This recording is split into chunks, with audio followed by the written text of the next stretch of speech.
ayyuhalladzina amanu taqullaha haqqa tuqatih wa la tamutunna illa wa antum muslimun.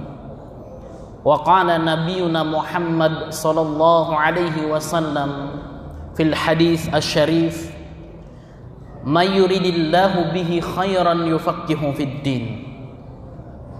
Wa qala man salaka tariqan yaltamisu fihi ilman sahallallahu bihi tariqan ilal jannah. Bapak Ibu jamaah masjid ad-du'a yang dimuliakan Allah Subhanahu wa taala, puji syukur mari senantiasa kita haturkan atas kehadirat Allah Subhanahu wa taala yang telah memberikan kepada kita banyak sekali nikmat dan karunia-Nya. Dan nikmat yang paling besar yang Allah Subhanahu wa taala berikan kepada kita adalah nikmat iman dan Islam. Harta merupakan nikmat yang cukup penting, karena tanpa harta orang dikatakan susah hidup. Akan tetapi harta Allah Subhanahu wa taala memberikannya baik kepada orang yang beriman kepada Allah maupun kepada orang yang tidak beriman kepada Allah Subhanahu wa taala. Orang yang sholat diberikan harta oleh Allah, orang yang tidak sholat pun juga diberikan harta oleh Allah Subhanahu wa taala.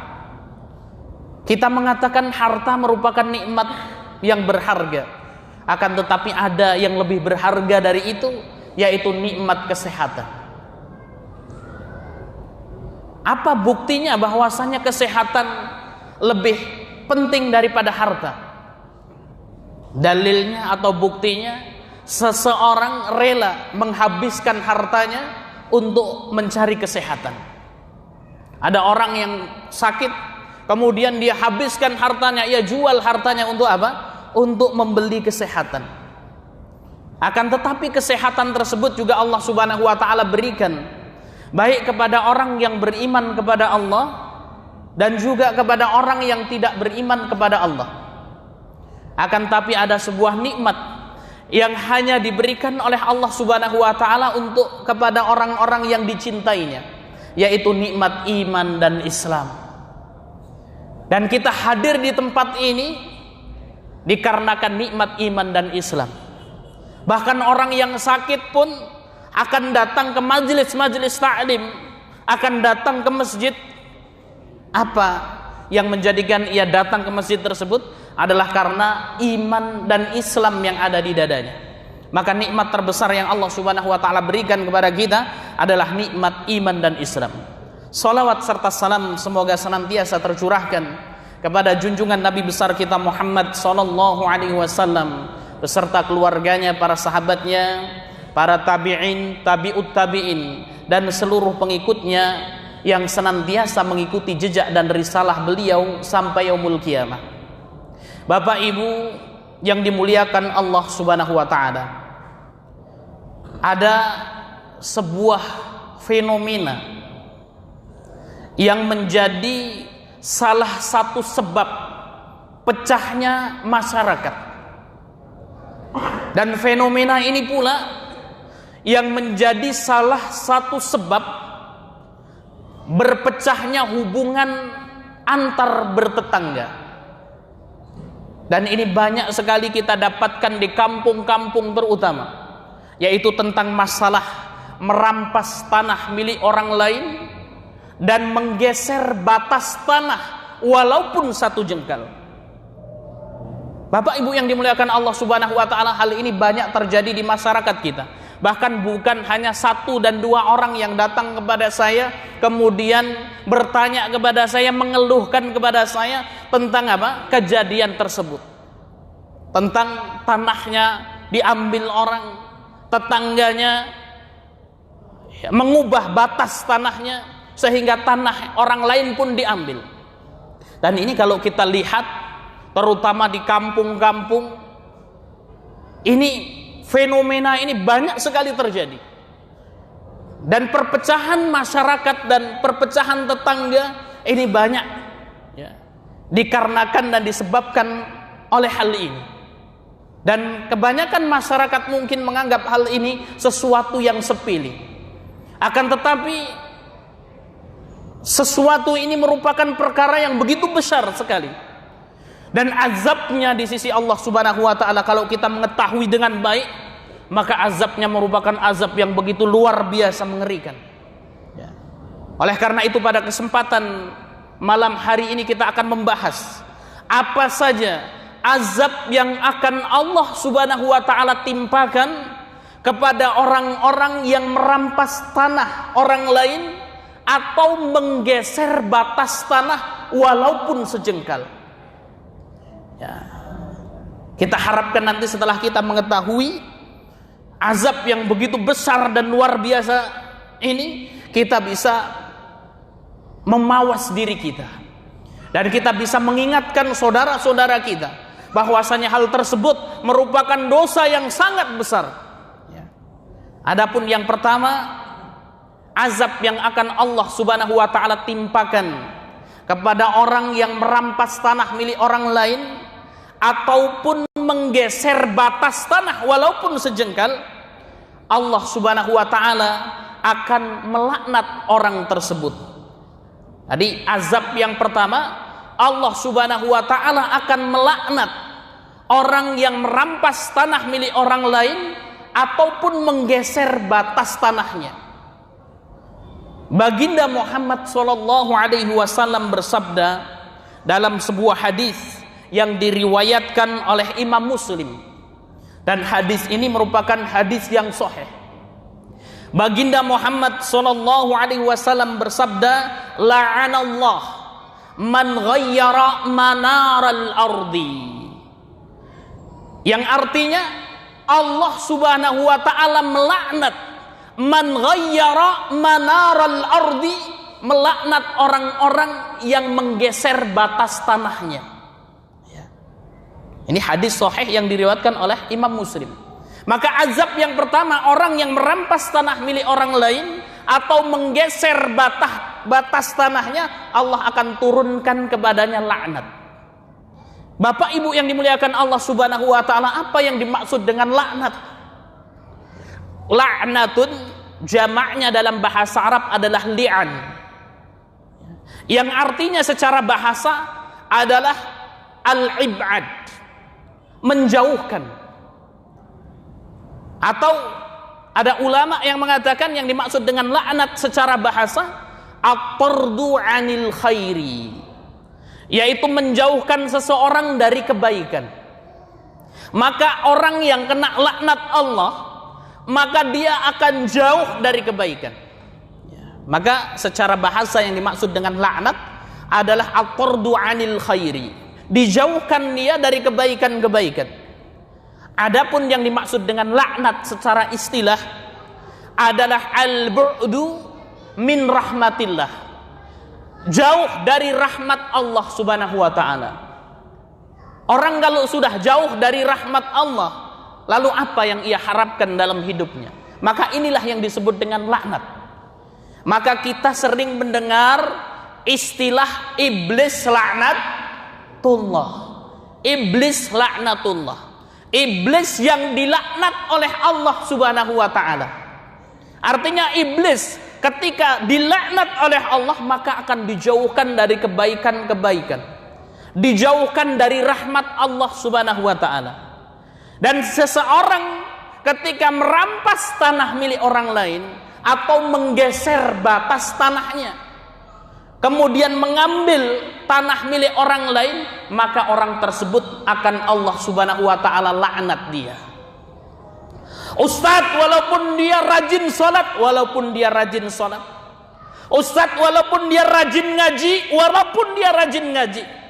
Ustadz walaupun dia sudah haji, walaupun dia sudah haji 5 kali. Tapi kalau dia menzalimi orang lain, merampas tanah milik orang lain, menggeser batas tanahnya untuk diperluas, maka Allah Subhanahu wa taala akan melaknat orang tersebut. Orang tersebut akan Allah Subhanahu wa taala jauhkan dari rahmat dan kebaikan-kebaikan. Maka sungguh mengerikan sekali. Maka suatu hari Rasul sallallahu alaihi wasallam mengatakan kepada sahabat-sahabatnya, "Wahai sahabat-sahabatku, tahukah kalian orang-orang yang muflis itu?" Orang-orang yang muflis adalah orang-orang yang rugi. Kemudian para sahabat mengatakan, "Ya Rasul, orang yang muflis itu adalah orang yang dagang, orang yang bisnis, kemudian rugi ya Rasul." Kemudian Rasul mengatakan, "Bukan ini yang saya maksud." Lalu siapa orang-orang yang muflis yang rugi itu ya Rasulullah? Orang-orang yang muflis, orang-orang yang rugi adalah orang yang ketika ia hidup di dunia dia salat, dia puasa, dia zakat, dia naik haji, akan tetapi dia mendolimi si fulan, mendolimi si fulan, mendolimi si fulan, sampai akhirnya dia meninggal dunia. Dan kelak pada hari kiamat orang yang dizalimi tersebut menuntut kepadanya, kemudian pahala solatnya diambil, pahala zakatnya diambil, pahala puasanya diambil, pahala hajinya diambil, sehingga apa? Habis pahala-pahalanya. Kemudian dia masih mendolimi orang lain lagi, maka kemudian apa? Dosa-dosa orang lain ditimpakan kepadanya. Maka inilah orang-orang yang muflis, kata baginda Rasul. Dan orang yang merampas tanah milik orang lain, walaupun dia sholat, dia zakat, dia puasa, infaknya banyak, kebaikannya banyak, hati-hati.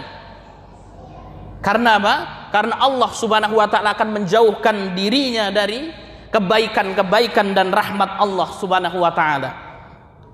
Kemudian azab yang kedua, Allah subhanahu wa ta'ala akan mengalungkan pada perampas tanah di lehernya 7 lapis bumi.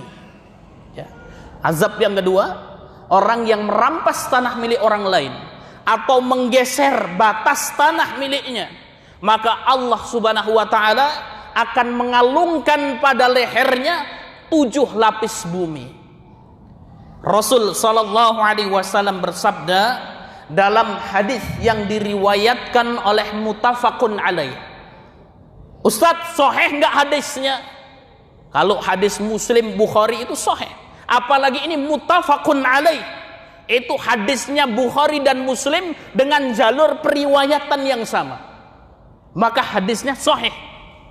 Rasul sallallahu alaihi wasallam bersabda, "Man dhalama qida shibrin minal ardi tawaqahu min sab'i aradin." Kata Rasul, "Man dhalama qida shibrin minal ardi." Siapa saja, kata baginda Muhammad, yang berbuat zalim qida shibrin minal ardi, dengan merampas atau mengambil tanah orang lain walaupun sejengkal. Qida shibrin itu adalah walaupun sejengkal, ya. Maka kata baginda Muhammad, tuwiqahu min sab'i aradin, maka kelak ketika dia mati, ketika dia meninggal dunia, Allah subhanahu wa ta'ala akan mengkalungkan pada lehernya 7 lapis bumi, ya. Bapak ibu yang dimuliakan Allah subhanahu wa ta'ala, dalam hadis ini jelas sekali disebutkan qida shibrin minal ard, merampas sejengkal tanah. Ini tidak disebutkan 10 meter tanah atau 5 meter tanah atau 1 meter tanah, tidak. Shida kibrin minal ard, akan tapi sejengkal tanah saja. Kalau sejengkal tanah berapa senti, Pak? Berapa senti ini kira-kira? 5, ya. Ustadz, berarti kalau setengah setengah kilan gitu, kalau orang Jawa ngatakan boleh Ustadz, dikit aja, nggak ada qida shibrin, nggak ada 1 jengkal. Kalau setengah jengkal boleh berarti Pak Ustadz, ya, sama, tidak boleh. Walaupun sejengkal saja, maka apa? Allah subhanahu wa ta'ala akan mengkalungkan pada perampas tanah tersebut pada hari kiamat 7 lapis bumi. Merebut tanah orang sejengkal, Pak. Ketika dia mati, maka apa? Allah langsung akan mengkalungkan pada orang tersebut 7 lapis bumi. Ya. Kita bisa bayangkan kalau ada orang, ya, kemudian apa? Ada sebuah karung yang besar. kemudian diisi batu yang banyak itu karung, kemudian dikasih tali, dikasih tambang, dikalungkan pada leher orang tersebut. Apa yang terjadi, Pak? Ya, kalau orang Jawa ngomongnya sengkleh gitu ya, udah nggak bisa jalan dia. Ya, ini satu karung batu saja. Lalu bagaimana kalau apa? Allah Subhanahu wa taala kalungkan dengan 7 lapis bumi. Kita tentunya ingat Bapak Ibu yang dimuliakan Allah Subhanahu wa taala dengan peristiwa besar tsunami yang terjadi atau gempa bumi di Palu dan Donggala. Nah, ini yang Allah Subhanahu wa taala goncang itu belum 7 lapis bumi. Ya, sangat berat sekali ketika dikalungkan bumi ini ke leher orang tersebut. Apa yang terjadi? Maka ini azab yang begitu luar biasa sekali. Kemudian yang ketiga, Allah Subhanahu wa taala akan menenggelamkan perampas tanah orang lain. Allah Subhanahu wa taala akan menenggelamkan orang yang menggeser batas tanah orang lain sampai ke dasar bumi. Allah Subhanahu wa taala tenggelamkan. Walaupun apa? Walaupun 1 jengkal. Akan tapi 1 jengkal itu kalau kita selusuri ke bawah itu ada berapa lapis bumi? Ada 7 lapis bumi. Dan Allah Subhanahu wa taala akan tenggelamkan orang tersebut sampai dasar bumi. Maka Rasul sallallahu alaihi wasallam bersabda, "Man akhadha minal ardi syai'an bighairi haqqihi," kata Rasul. Man akhoda, barang siapa yang mengambil tanah milik orang lain, syai'an, disebutkan syai'an. Syai'an itu artinya di sini adalah walaupun sedikit. Ya. Mengambil tanah milik orang lain walaupun sedikit, kata Rasul. Ya. Maka khusifa lahu bihi yaumal qiyamah ila sab'i aradin. Maka Allah Subhanahu wa taala pada hari kiamat kelak akan menenggelamkan orang tersebut sampai ke dasar bumi. Ya. Jadi bagaimana kondisinya orang yang ditenggelamkan oleh Allah ke dasar bumi? Kalau tadi kita sebutkan, kita ingat dengan peristiwa tsunami yang terjadi pada tahun berapa, Pak? 2000 berapa? Lupa. 2016 ya, Mas. Itu bagaimana ketika tsunami itu dengan air yang begitu besar kemudian menghancurkan kota Aceh itu, ditenggelamkan oleh Allah Subhanahu wa taala. Rumah-rumah, nyawa, berapa nyawa yang hilang. Kemudian kita tadi ingat bagaimana peristiwa yang terjadi di Palu dan Donggala. Itu apa? Rumah-rumah Allah Subhanahu wa taala tenggelamkan ke bumi. Dan itu yang bergeser hanya lapisan bumi saja. Belum sampai ke dasar bumi yang 7 itu.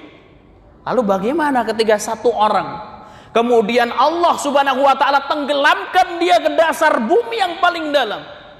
Mungkin Bapak Ibu yang dimuliakan Allah Subhanahu wa taala, kalau ada di hadapan kita kemudian orang yang tenggelam di sungai, bagaimana kondisi orang tersebut? Pasti dia akan berteriak, dia akan meminta tolong kalau dia tidak bisa berenang. Ya, kemudian bagaimana kondisinya ketika orang tersebut tenggelam? Ya, kondisinya pasti sangat sulit sekali. Atau ketika kita melihat orang, ada seseorang yang kita pegang kepalanya, kemudian setelah itu kita masukkan ke bak mandi itu yang berisi air. Ya. Ini kalau bahasa Jawa ini didelepno gitu ya, Pak ya. Ya. Lalu bagaimana yang akan terjadi kondisinya? Pasti apa? Begitu memberontak dia. Dia ingin keluar dari situasi yang begitu sulit tersebut. Dan ini Allah Subhanahu wa taala akan menenggelamkan orang-orang yang merampas tanah milik orang lain atau menggeser batas tanahnya, ditenggelamkan bukan di air, akan tapi Allah Subhanahu wa taala akan tenggelamkan ke dasar bumi. Ditenggelamkan oleh Allah Subhanahu wa taala, tembus lapis bumi yang pertama, ditenggelamkan lagi, tembus lapis bumi yang kedua, tembus lapis bumi yang ketiga, terus sampai lapis bumi yang ketujuh. Maka akan hancur itu seluruh tubuhnya. Dan ini merupakan sebuah kondisi yang begitu mengerikan sekali. Dan itu Allah Subhanahu wa taala timpakan kepada orang-orang yang merampas tanah milik orang lain ataupun menggeser batas tanah walaupun sejengkal. Bapak Ibu yang dimuliakan Allah Subhanahu wa taala, kemudian azab yang keempat. Orang yang merampas tanah milik orang lain itu merupakan sebuah kezaliman. Dan Allah Subhanahu wa taala akan menyiapkan bagi orang-orang yang zalim neraka jahanam. Maka Allah Subhanahu wa taala berfirman dalam surat As-Saffat ayat yang ke-22 sampai ke-23. Bismillahirrahmanirrahim. Uhsyurul ladzina zalamu wa aswajahum wa ma kanu ya'buduna min dunillah fahduhum ila siratil jahim. Kata Allah Subhanahu wa taala, uhsyurul ladzina zalamu, kumpulkanlah orang-orang yang berbuat zalim, wa aswajahum, dan teman-teman sejawat mereka. Maka para ulama di sini mengatakan yang dimaksud orang-orang yang zalim yang dikumpulkan di sini adalah orang-orang yang mensekutukan Allah Subhanahu wa taala. Orang-orang yang berbuat kesyirikan kepada Allah Subhanahu wa taala. Dan juga orang-orang yang melakukan perbuatan-perbuatan dosa. Dan merampas tanah milik orang lain itu merupakan dosa besar. Karena ciri-ciri bahwasanya dosa tersebut merupakan dosa besar adalah apa? Allah Subhanahu wa taala melaknat orang tersebut. Maka dalam hadis yang pertama sudah kita sebutkan, la'anallah, Allah melaknat man ghayaral manaral ardi, orang-orang yang menggeser tanah mereka. Maka merampas tanah milik orang lain atau menggeser batas tanahnya walaupun sejengkal itu merupakan sebuah dosa besar. Dan itu merupakan sebuah kezaliman di mana Allah Subhanahu wa taala akan mengumpulkan orang-orang yang zalim. Kemudian apa? Di sebuah neraka, fahduhum ila siratil jahim, dan tunjukkanlah mereka, giringlah orang-orang yang zalim itu ke neraka jahanam. Bapak Ibu yang dimuliakan Allah Subhanahu wa taala, suatu hari malaikat Jibril alaihi salam turun menemui baginda Rasul sallallahu alaihi wasallam. Kemudian malaikat Jibril mengabarkan kepada baginda Nabi tentang neraka jahanam. Kemudian Jibril mengatakan, "Ya Rasulullah, neraka jahanam itu warnanya asalnya merah. Seperti api-api kita, warnanya merah, Bapak Ibu. Kemudian Allah Subhanahu wa taala membakarnya selama 1000 tahun sehingga warnanya menjadi putih. Kemudian Allah membakarnya lagi selama 1000 tahun hingga warnanya menjadi hitam." Jadi api neraka itu warnanya merah, dibakar 1000 tahun jadi putih warnanya, dibakar lagi 1000 tahun sampai hitam. Dan tidaklah apa? Orang dilempar dalam neraka jahanam tersebut melainkan langsung otaknya akan mendidih. Karena saking panasnya. Disebutkan Bapak Ibu yang dimuliakan Allah dalam hadis, seandainya neraka jahanam itu berlubang sebesar 1 lubang jarum. Jadi kalau neraka jahanam itu bocor, Bapak Ibu yang dimuliakan Allah, berlubang sebesar 1 lubang jarum, maka niscaya seluruh muka bumi ini akan hancur lebur. Lalu bagaimana ketika seorang yang dimasukkan dan dilemparkan ke neraka jahanam tersebut, mau jadi seperti apa? Dan ini Allah Subhanahu wa taala siapkan bagi orang-orang yang berbuat zalim. Orang-orang yang mensekutukan Allah Subhanahu wa taala, orang-orang yang melakukan perbuatan dosa, orang-orang yang menzalimi saudaranya, termasuk di dalamnya adalah orang-orang yang merampas tanah milik orang lain atau mengubah batas tanahnya. Bapak Ibu yang dimuliakan Allah Subhanahu wa taala, kita masuk kepada azab yang kelima. Merampas tanah, sudah kita ketahui bersama bahwasanya merampas tanah itu merupakan sebuah kezaliman. Dan orang yang berbuat zalim pasti akan mendapatkan doa dari orang yang dizalimi. Ya. Kita mendengar ya ada ulama ketika dizalimi ya kemudian apa? Ya setelah itu dia mendoakan kebaikan. Ya. Tapi ini 1001. Ya, ada seorang ulama di pasar kemudian dicuri barangnya. Ya kemudian setelah itu mengatakan apa? Sudah. Ya, semudah-mudahan bermanfaat uangnya bagi pencuri tersebut. Mungkin butuh. Ya. Ini orang seperti ini 1001 Bapak Ibu yang dimuliakan Allah. Ya, kalau orang pada umumnya kalau dizalimi bagaimana Pak? Pasti dia apa? Pasti dia akan mendoakan. Ya. Dan kalau yang didoakan baik, alhamdulillah. Tapi kalau didoakan adalah doa-doa keburukan, ini yang begitu mengerikan sekali. Ya. Dan orang terkadang apa? Ketika kita berbicara tentang masalah batas tanah, orang yang terzalimi tersebut pertama mungkin karena apa? Dia kalah jabatannya. Satunya jabatannya tinggi. Kemudian setelah itu apa? Ya, berdebatlah sama orang yang tanahnya mau dizalimi tersebut. Kalah dia. Kenapa? Karena dia takut. Atau mungkin hartanya lebih banyak dan lain sebagainya. Orang lawannya ini lebih kuat dan lain sebagainya. Sehingga apa? Dia menjadi orang terzalimi. Maka hati-hati dengan doa orang yang dizalimi, Bapak Ibu yang dimuliakan Allah Subhanahu wa taala. Maka baginda Muhammad sallallahu alaihi wasallam bersabda, "Salasatun da'watul la turaddu." Ada 3 doa yang tidak mungkin ditolak oleh Allah Subhanahu wa taala. Doanya pasti dikabulkan oleh Allah Subhanahu wa taala. Yang pertama, al-imamul adil. Doa pemimpin yang adil. Ya. Maka kalau kita punya pemimpin yang adil, pemimpin yang adil itu doanya akan diijabahi oleh Allah Subhanahu wa taala. Ya.